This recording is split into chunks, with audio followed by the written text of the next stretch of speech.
In the heart of Seoul's most exclusive rooftop lounge, the air usually tastes of expensive perfume and quiet arrogance, but tonight it tastes of humiliation. Millie is on her knees, the rough carpet pressing into her skin as a puddle of vintage champagne soaks into her uniform. Above her stands Clarice, a woman whose jewelry costs more than the hospital bills Millie is desperately trying to pay. Clarice's hand remains outstretched, the empty glass a smoking gun of social execution. The elite crowd doesn't look away, they watch with a detached, clinical curiosity, their silence a weapon of its own. Millie's breath hitches, the sting of the alcohol on her skin eclipsed by the weight of 100 judgmental eyes. Yet in the far corner, away from the glittering center stage, sits Cho Seung-Hoon. He is a shadow in a room built of light. He does not shout. He does not rush. He simply sets his whiskey glass down on the marble table. The sharp clack of crystal against stone echoes through the sudden silence like a gunshot, signaling that the hierarchy of this room is about to be dismantled by a man they didn't even notice was watching. Before we dive into this thrilling story, don't forget to smash that subscribe button. Where are you watching from? Like, comment and share. To understand the depth of Millie's silence in this moment, one must understand the exhaustion that brought her here. For months, her life has been a repetitive cycle of invisible labor and high-stakes survival. At the Obsidian, she is not merely a waitress. She is an outsider navigating a landscape of cold glances and sharp, coded remarks that remind her exactly where she fits in their social order.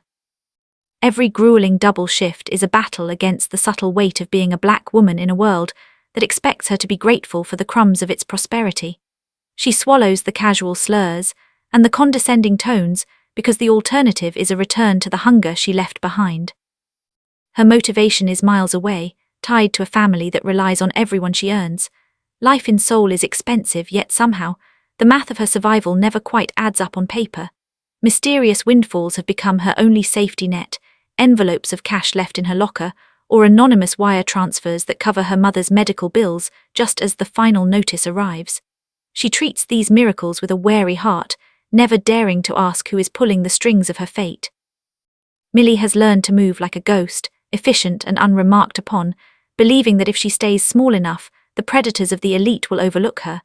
She wears her professional mask like a suit of armor, unaware that her struggle has become a fascination for a man who finds beauty in her resilience.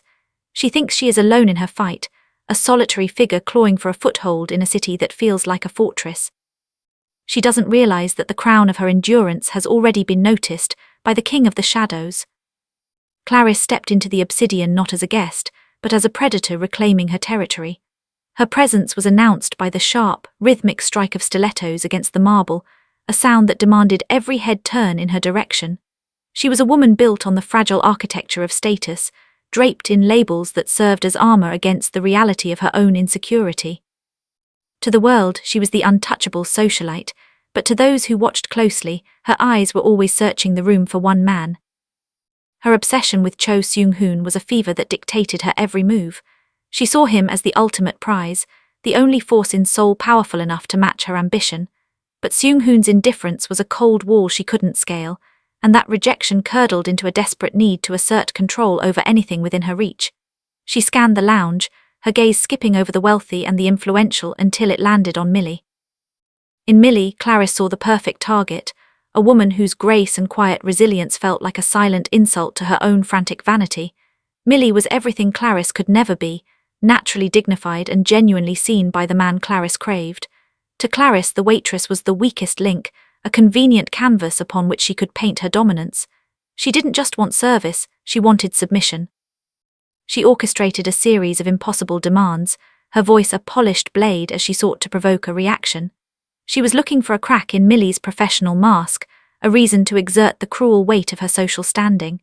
Clarice believed that by crushing the girl beneath her feet, she could finally make herself tall enough to be noticed by the king in the corner. It wasn't an accident, it was a baptism in cruelty. With a wrist flick that practiced disdain, Clarice tilted the flute, watching the amber liquid cascade over Millie's shoulder. The champagne was ice cold, shocking the skin, but to Millie it felt like liquid fire. It dripped from her chin, soaking the uniform she had ironed so carefully that morning, staining the only armor she had against this world. In that agonizing eternity, Millie didn't move. She couldn't. Her internal world collapsed into a singular, searing point of shame. The heat of it rose up her neck, a suffocating flush that had nothing to do with anger and everything to do with powerlessness. She stared at the pattern of the carpet, counting the threads to keep from screaming, realizing that to these people she was less than the furniture, she was merely a prop for their amusement. The silence in the lounge was absolute, a collective holding of breath as the elite watched the hierarchy reassert itself. Clarice stood tall, a smirk touching her lips, believing she had finally crushed the nuisance beneath her heel. But the silence was shattered not by a sob, but by the heavy, deliberate scrape of a chair against the floor. In the corner, the shadows seemed to part. Cho Seung-Hoon rose. He didn't rush. He unfolded his frame with the terrifying grace of a predator who has decided the game is over. The air in the room instantly grew heavy, charged with a violence that hadn't been there a moment before. The king had left his throne, and for the first time the room realized that the monster they should have been fearing wasn't the woman with the champagne, but the man standing behind her. Seung-Hoon crossed the room, the crowd parting like water before a shark. He didn't run, he didn't need to. His presence sucked the oxygen out of the lounge, turning the atmosphere from awkward silence to primal fear. Clarice's smirk faltered, then died entirely as his shadow fell over her. She opened her mouth to speak, perhaps to leverage her father's name, but a single, bored glance from Seung-Hoon severed her voice in her throat. He didn't offer her the dignity of anger. He simply looked at her as if she were a stain on his flooring, something to be removed, not debated.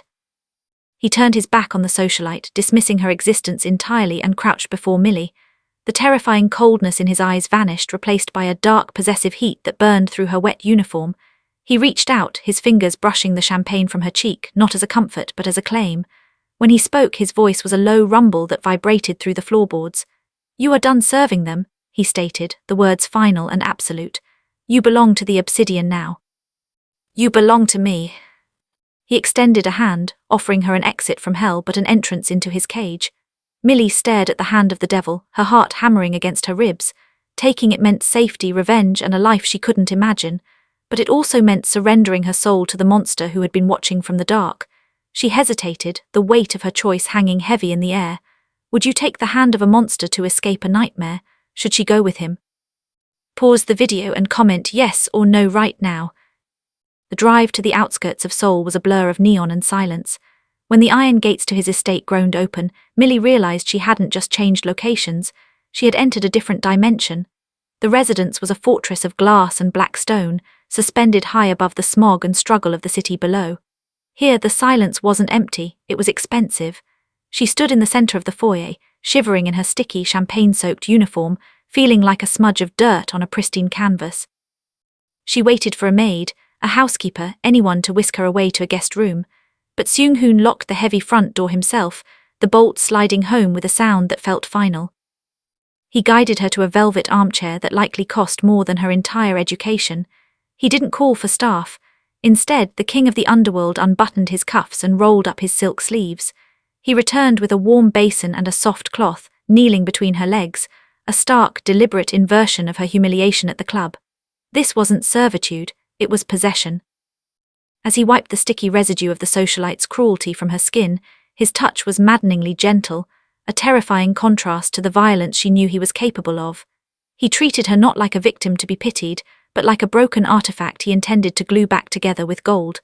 When his eyes finally met hers, dark and bottomless, the air between them crackled. He wasn't just cleaning a wound, he was marking his territory. In this golden cage, she was finally safe from the world, but she was utterly exposed to him. Cho Seung-Hoon was not born into the silk suits he now wore like armor. He was forged in the gutters of a city that tried to erase him, a nameless orphan who learned early that in this world, you are either the butcher or the cattle. He chose the blade. His rise through the ranks of the Japak, the Korean underworld, was a legend written in silence and executed with surgical violence. He dismantled rival syndicates not with chaotic wars, but with cold, calculated moves, removing obstacles until he sat alone on a throne built of bones and secrets. But absolute power is a lonely kingdom. For years, he looked out at the city he owned, and saw only pawns to be moved or threats to be neutralized. Then he saw her. It wasn't her beauty that caught the devil's eye, it was her defiance. He watched from the shadows of the obsidian as she swallowed indignity without swallowing her pride. He saw the way she held her head high when others would have crumbled, a silent rebellion against a world that tried to crush her. In her exhausted, defiant stare, he didn't see a servant. He saw a reflection of his own hungry soul. He recognized the fire of a queen trapped in the rags of a pauper, and for the first time in a decade, the Phantom King felt something other than cold ambition. He realized she was the only anomaly in his calculated existence, a woman who hadn't broken under pressure, but had hardened into diamond. He didn't just want to save her, he wanted to see what would happen if he gave that fire enough oxygen to burn the world down. While Millie slept in a bed softer than any she had ever known, Seung-Hoon went to war. But this wasn't a war fought with bullets or blades, it was a massacre executed in absolute silence. Sitting in his study, bathed in the blue glow of data streams, he didn't look like a gangster. He looked like a grim reaper of fortunes. With a single, understated nod to his lieutenant, the command was given, and the invisible noose around Clarice's neck began to tighten. The destruction arrived with the morning sun. Clarice woke up not to the adoration she craved, but to the cold shock of a declined credit card at her favorite cafe. It was a small glitch, she thought, until her phone began to vibrate with the tremors of a collapsing empire. Accounts were frozen for suspicious activity. Assets were liquidated by anonymous shareholders. Then came the social execution. The digital skeletons her family had buried deep, bribes, covered-up scandals, illicit deals, were leaked to the press with surgical timing. The news cycle devoured them whole. By noon, her father's company stock had plummeted into the abyss. By dinner, the same friends who had laughed at her cruelty the night before had blocked her number, terrified of catching the contagion of her ruin.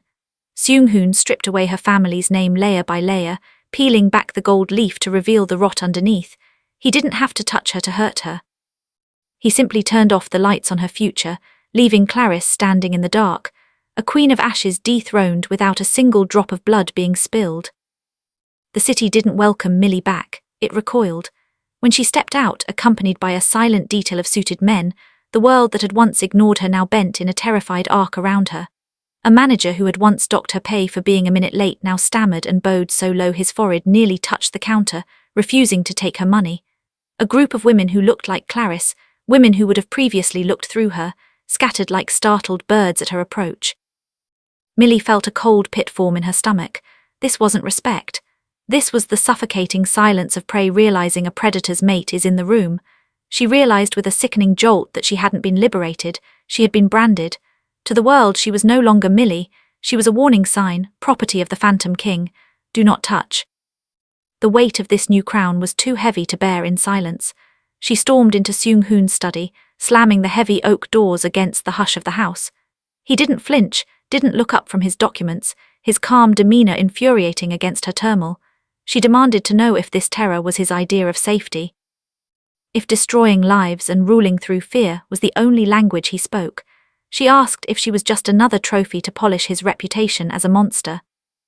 Seung-Hoon finally looked up, his expression unreadable, a mask of terrifying serenity. He didn't raise his voice, he didn't need to. He simply stood and closed the distance between them, trapping her against the desk not with force but with the sheer gravity of his presence. In this world, Millie, he said, his voice a low, dark caress, respect is a fairy tale told to the weak. Fear is the only shield that holds. I did not save you to be liked. I saved you to be untouchable. You ask for the price of protection. Look out that window, the silence you hear, that is the sound of your enemies holding their breath. The ballroom was a sea of diamonds and fake smiles, a glittering shark tank where the wealthy came to feed on gossip. Millie stood at the edge, encased in a gown of midnight blue silk that cost more than her mother's entire life of labor. It clung to her curves like liquid night, beautiful and suffocating. To the onlookers, she was a Cinderella story come to life. To herself, she was a prisoner paraded in the finest chains money could buy. She felt the heavy gazes of the elite, men who stripped her with their eyes, women who dissected her worth with a glance. And for the first time, she realized that beauty in this world was just another form of currency. Then the music shifted, slowing to a haunting, melancholic waltz. Seung-Hoon didn't ask for a dance, he took it. His hand claimed the small of her back, the heat of his palm branding her through the silk.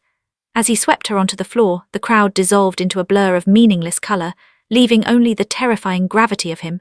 He pulled her flush against his chest, eliminating the space between them, forcing her to match his rhythm. It wasn't merely a dance. It was a public declaration of ownership, a warning to every man in the room that to look at her was to challenge the king. Millie stiffened, her resistance rising, but he held her tighter, his chin brushing her temple. You tremble, he murmured, his voice a low vibration against her ear that made her knees weak despite her anger. You look at them and see dazzling lights. I look at them and see teeth. He spun her, the movement sharp and precise, shielding her from the room's hungry stare with his own body. The world is cruel, Millie. It will eat anything soft, so do not hate the walls I build around you. His dark eyes locked onto hers, trapping her breath in her throat. Let me be the monster that keeps them away. The sanctuary of the estate suddenly shifted from a fortress into a terrifyingly intricate stage set. It happened in the quiet of his study, where a single misplaced file became the key that unlocked the cage of Millie's reality. The label on the folder didn't read Clarice or business, but simply Millie, dated a full year before the champagne incident ever occurred. Her fingers, cold and trembling, turned the pages, and with each sheet the illusion of her independence crumbled into dust. She saw the eviction notice from her old apartment that had mysteriously vanished, paid by a shell corporation she now recognized as his. She saw her application to the Obsidian, marked for immediate hire by Seung-Hoon's own hand long before she had even stepped foot in the club. Even the random change in her mother's medication costs, a miracle she had thanked God for, was documented here as a line item in his ledger. The horror wasn't just in the surveillance, it was in the curation. Every stumble she had made, every lucky break that had saved her, had been engineered by the man sleeping in the next room. She hadn't been fighting to survive, she had been walking through a maze he built, moving exactly where he wanted her to go. The realization turned her blood to ice. He hadn't fallen for her in a moment of chaos at the club. He had selected her, groomed her environment to ensure her desperation, and waited for the perfect moment to step out of the shadows and claim the prize he had been polishing for months. She wasn't his partner, she was his project. As the walls of the study seemed to close in, Millie realized with sickening clarity that she hadn't made a single choice in over a year. She was just a character in a script he had been writing, and she had walked right into the ending he planned. Panic is a cold fuel, and it drove Millie out the gold-plated doors before her mind could fully process the betrayal.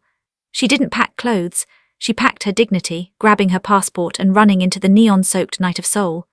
But as she hailed a taxi, the city she thought she knew transformed into a panopticon. The driver didn't ask for her destination. He glanced at a notification on his phone and locked the doors, driving with a silent, terrifying purpose. Every black sedan that idled at a red light seemed to turn its headlights toward her. Every billboard seemed to watch her. She realized with a sinking heart that she wasn't running through a city, she was running through his organism. She arrived at Incheon Airport not as a traveler but as a fugitive. The terminal was a vast, sterile cage of glass and steel. She rushed to the kiosk, her fingers trembling as she punched in her details for the first flight out anywhere that wasn't here. But the screen flashed a silent red denial, transaction void. She tried another card, declined. She turned to the ticket counter, desperate, but the agent looked up, her eyes widening in recognition, and slowly reached for a phone. The walls were closing in, constructed not of brick but of absolute influence. Then the crowd parted. There was no announcement, no siren, just the sudden, supernatural stillness that always accompanied him. Cho Seung-Hoon stood at the edge of the departure gate, flanked by the silence he commanded. He didn't look angry. He looked patient, like a master waiting for a bird to realize the window was painted on. He walked toward her, the sound of his footsteps drowning out the announcements of freedom she would never hear. He stopped inches from her, trapping her between the cold glass and his burning heat. He didn't reach for her wrist, he reached for her gaze. "You can run from the city, Millie," he whispered, his voice a velvet shackle around her throat. "You can run from the truth, but you can't run from your heart." The tender standoff at the terminal didn't end with a kiss, it ended with shattered glass. The air at the arrival curb didn't smell of jet fuel, it smelled of an ambush. Clarice's father, a cornered animal with nothing left to lose, had sent his wolves not to negotiate but to slaughter. As Seung-Hoon guided Millie toward the armored sedan, the night erupted. Tires screeched, windows imploded, and the facade of civilization peeled away to reveal the raw violence underneath. Millie was thrown to the pavement, the asphalt tearing at her skin, but it was Seung-Hoon who took the impact, his body instantly becoming a human shield over hers. She felt the warm wetness of blood, his blood seeping onto her hand. In the chaos of shouting men and the deafening crack of gunfire, Millie saw the truth with crystalline clarity. The freedom she had tried to run back to was a lie. To the world outside, she was just a loose end to be snipped, a waitress who knew too much. If she stayed on her knees, she would die a victim, innocent, free and buried in a nameless grave. Seung-Hoon fired back, his movements precise but desperate, fighting a war for two. A gun dropped by a fallen guard skittered across the concrete, landing inches from Millie's hand. It was a choice made of steel and cold reality. She could curl into a ball and pray for a mercy that would never come, or she could stand up. She could accept the darkness he offered and wield it as her own. Millie didn't scream. She didn't cry. Her fingers closed around the cold metal of the weapon, her eyes hardening into diamonds. She stopped shaking. The waitress died on that pavement. The queen was born.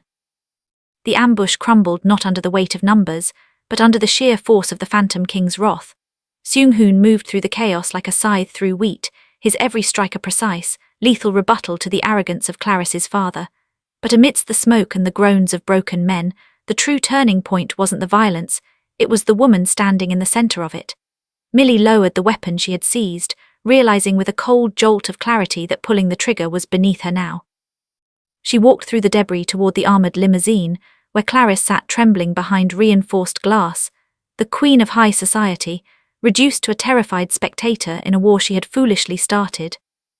Seung-Hoon stepped up behind Millie, his suit stained with the consequences of his loyalty, a silent, terrifying enforcer ready to burn the world at her command. He raised his weapon to finish it, but Millie raised a hand, stopping the devil himself with a single gesture. She signaled for the window to be lowered.